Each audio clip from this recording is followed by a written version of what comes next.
Ayan po mga kabida, sa magandang oras po sa lahat at welcome po sa aking channel. Naku po, eto, umamin po mga kabida, no? Ito kong si dating Senador Antonio Trillanes IV, ano, mga kabida, na mas nakakatakot daw ito kong si Vice President Sara Duterte, ano, kaysa dito ho kay dating Pangulong Rodrigo Roa Duterte.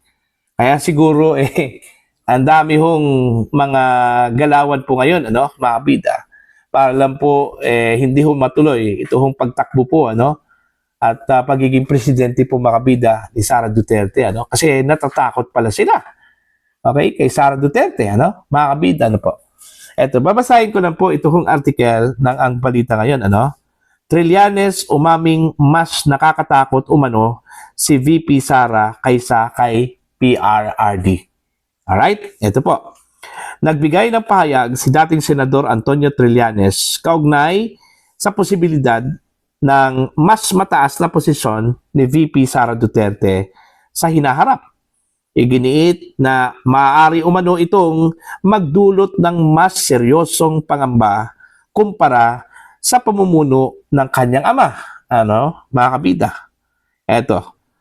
Sa isang panayam, inilarawan ni Trillanes ang posibleng senaryo bilang Duterte 2.0 na aniya ay maaaring mas matindi kaysa naunang administrasyon ni dating Pangulong Rodrigo Duterte. Ano, ito yung sinabi po ni Trillanes po, ano, mga kabida.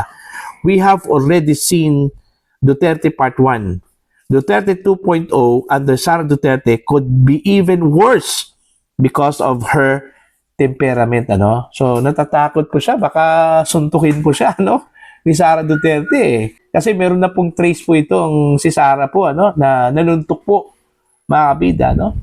Kung naalala po ninyo mga kabida, yung isang sheriff po, ano, sa Davao, okay, dahil ho hindi po niya inantay si Sara Duterte, kaya sinimulan po yung demolition, ano, somewhere in Agdao, mga kabida.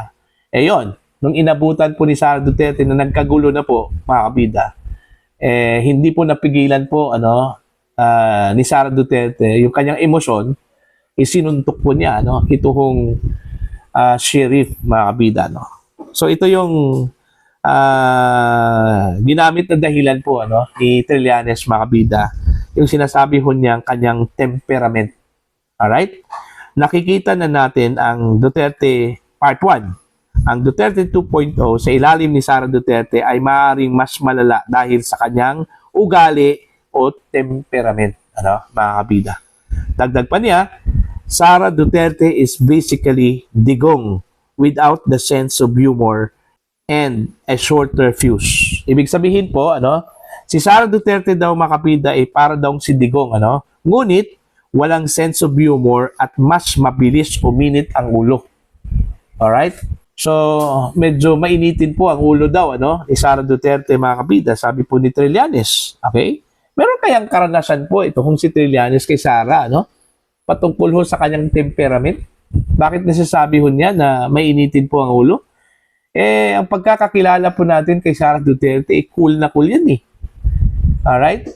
Nagagalit lang po yan, mga kabida, pag, kumbaga, back against the wall na po, ano? Wala nang choice, eh. Okay, kumbaga wala na pong, kumbaga end na po, ano, mga kabida. Diyan po nagagalit si Sara Duterte. Alright?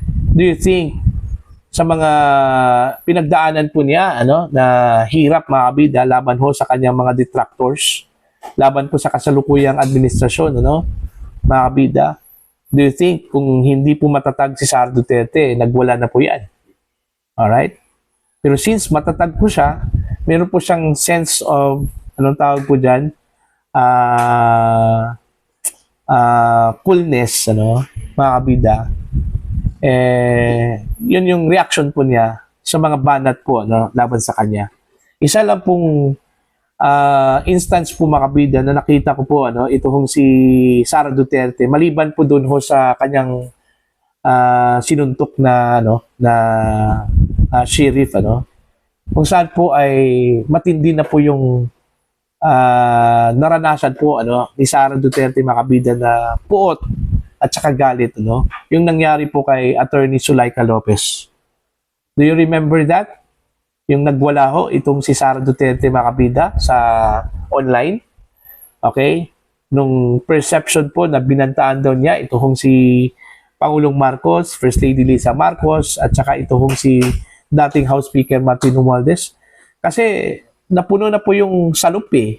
Dahil sa ginawa po kay Attorney Zulaika po, mga kabida, para bang hindi po nirespeto po yung presence po ng Vice Presidente that time, mga kabida. Diba? Kahit sino siguro eh. Okay? Nasa harap mo ang Vice Presidente, ganun na yung asta po, ng mga pulis. Okay? Ng mga otoridad na nandun po, mga kabida. Diba? Magagalit ka talaga. Wala hong normal na tao po, na ganun po ang magiging action o reaction po, mga kabida. Lalong-lalo na po, ikaw yung pangalawang pinakamataas na opisyal po, sa bansa. Tapos ganun lang po yung action po, na gawin po sa harap ninyo. Diba? Magagalit ka talaga, May insulto ka talaga, mga kabida. Diba? So, other than that, wala na po akong nakitang instances po, mga kabida, patungkol ho sa pagwala yung temperament po ng Vice Presidente, mga kabida. Okay? Si Vice President Sara Duterte, kung kilalang kilala po ninyo yan, okay, kami, kilalang kilala namin yan kasi taga Davao po kami, Okay? Cool na cool yan, mga kabida, Yan si Sara. Okay, kung ang perception po ni Trillanes na worse ang mangyayari po, mga kabida, sa Pilipinas, kung si Sara Duterte ang magiging presidente, sana, nangyari na po yan sa Davao City, Ilang term ba si Sara Duterte? I think 2 o 3 terms. Si Sara Duterte na naging mayor po, sa Davao City. Instead na takot ang umiral po mga kabida sa Davao, wala eh. Freedom po. At in fact, mga kabida, lumago po ang Davao City, dahil ho kay Sara Duterte. Ang Davao City, wala hong utang kahit 5 duling, mga kabida, dahil ho kay Sara Duterte, Tapos ganyan yung perception kay VP Sara, mga kabida, na masisira daw ang demokrasya sa Pilipinas. Masisira daw ang Pilipinas kapag si Sara Duterte, ang magiging presidente po ng Pilipinas. Diba?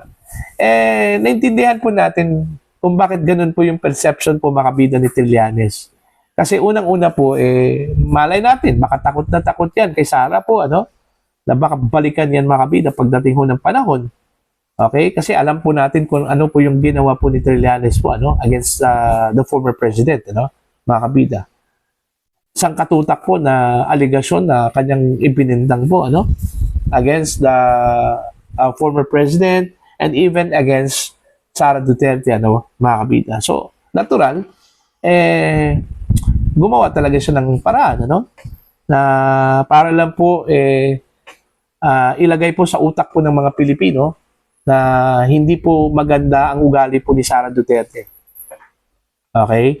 Magiging masisira po ang Pilipinas kapag si Sara Duterte mga kabida ang mananalong presidente po. Alright? So, buti inamin po niya na nakakatakot si Sara Duterte.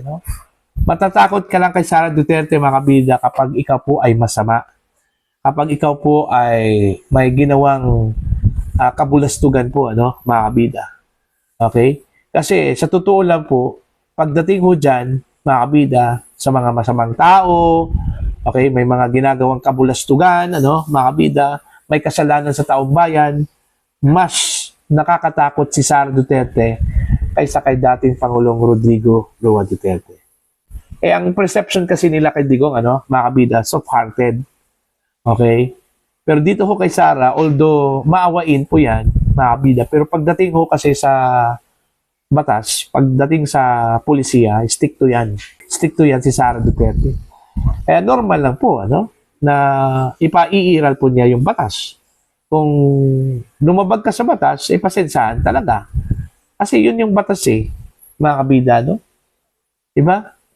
So, sa mga nakakilala po kay Sara Duterte, so hindi ho sila nangangamba patungkol ho sa possible Sara Duterte presidency po, mga kabida. Okay, pero dun ho sa mga hindi ho nakakilala po kay Sara Duterte, yung kanilang natanggap lang po, na information, okay, towards Sara Duterte, kumbaga, paninira lang po, talagang matatakot talaga sila, no? Mga kabida. Okay? So, yun po, no? Para po sa inyo, ano po ang inyong opinion at pananaw po, ano? Dito ho sa pag-amin po, mga kabida, ni Senator Trillanes, na mas nakakatakot po si Sara Duterte kumpara po sa kanyang ama, ano? Si dating Pangulong Rodrigo Roa Duterte. Naniniwala ho ba kayo, mga kabida, na mas worse ang Pilipinas? Masisira ang Pilipinas kapag si Sara Duterte po ang mananalong presidente come 2028 po, ano, mga kabida? Please comment down. Sa mga hindi pa po subscriber po sa akin channel, please subscribe. Just click the subscribe button, click the notification bell, click all para updated po kayo, mga kabida, sa aking mga uploads. Maraming salamat po sa inyo lahat.